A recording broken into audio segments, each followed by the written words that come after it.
ও আচ্ছা ঠিক আছে, ওটা বলে দেবো, সমস্যা নেই। কালেকশন, আচ্ছা ঠিক আছে।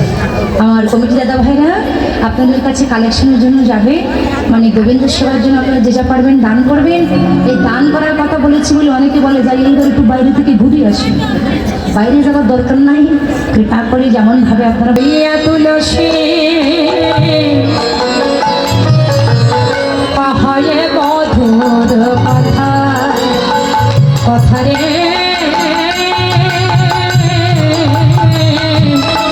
পাহাড়ে মধুর কথা, মানে টুকরো ধনি জোরে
তুলসীর মালা ধারণ করা।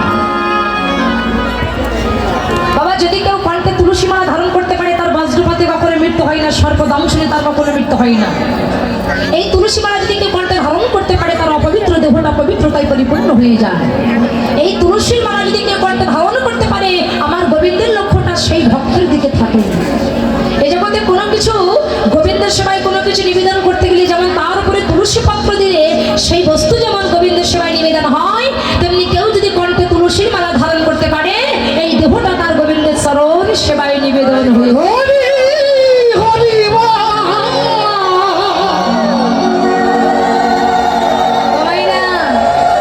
রাধে। সোনার মালা পড়বেন, সোনার হার পড়বেন, এখন যে সোনার দাম একেবারে গলায় ছুরি বসিয়ে কিন্তু সব নিয়ে চলে যাবে। এই যারা সূর্য পূজা করতে আসবেন তারা সাবধান হয়ে থাকবেন। এই পূজার সময় কিন্তু অনেক সোনা গহনা চুরি হয়, পরে যেন কান্নাকাটি করো না, ঠিক আছে? শুধু তাই নয়, এখানে আমার মায়েরা যারা এসেছ তারা সবাই সাবধান হয়ে থাকবে। হরিবাসরে কিন্তু অনেক সোরের আগমন হয়, কীর্তন কিন্তু সবাই শুনতে আসে না, এখানে সোরেরও আগমন আছে। এই সময়টা কাজে লাগায়, তাই সাবধান হয়ে থাকবে সবাই। হ্যাঁ, যার জিনিস সেই সাবধানে রাখবে। তাই রাধারানী আমার তুলসীকে দর্শন করে বলছে, তুলসী রে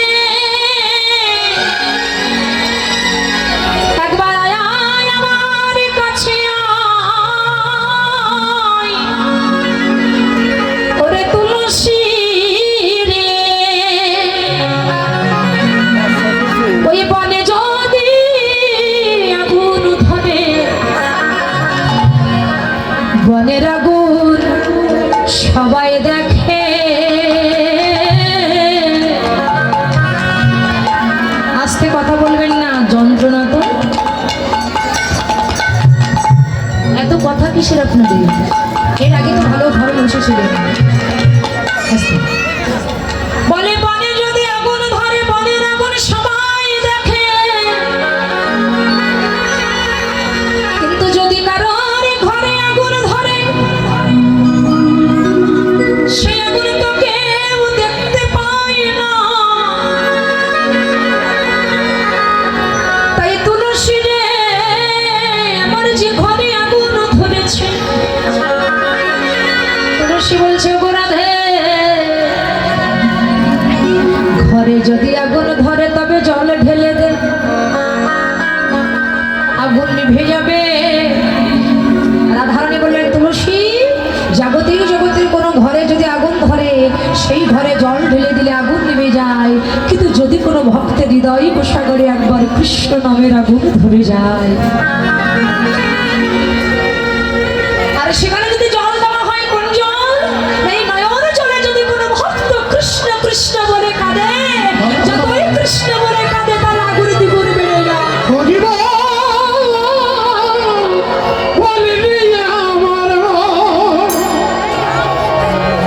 ওরে তুলসী রে,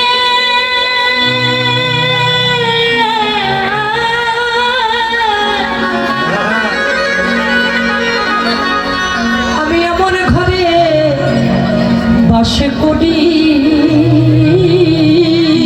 ওরে বাসে করি,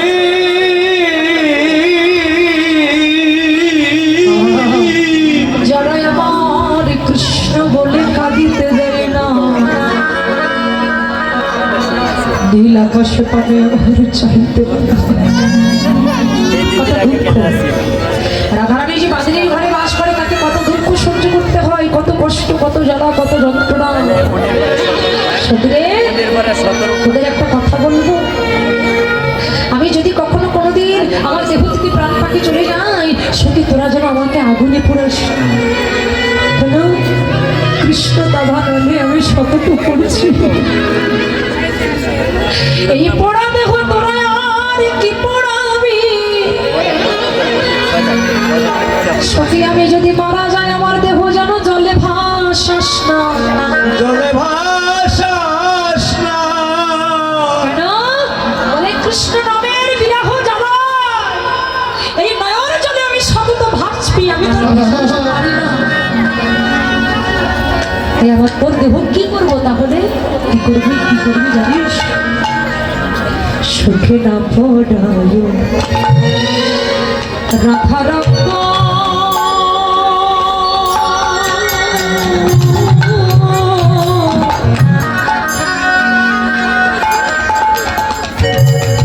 না ভাসায় জলে,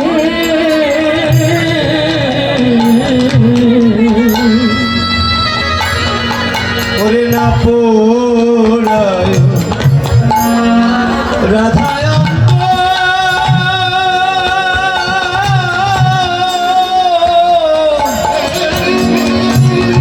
না ভাসায় জলে,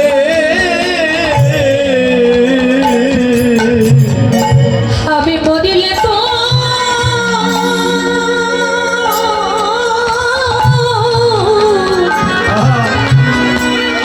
তুলিয়া রেখা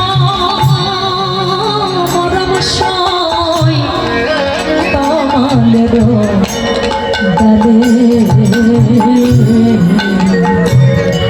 আমি বলিলে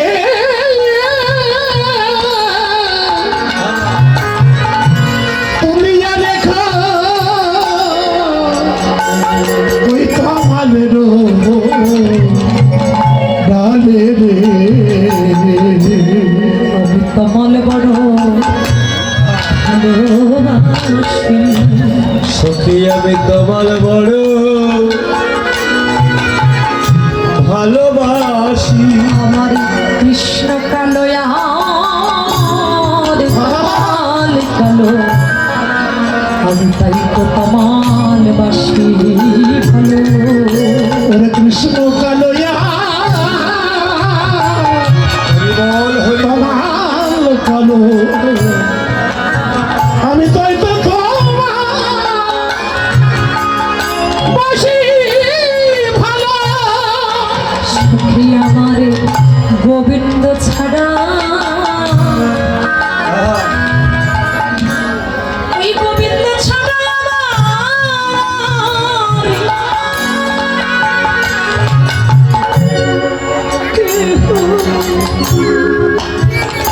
কেহ নয় রে।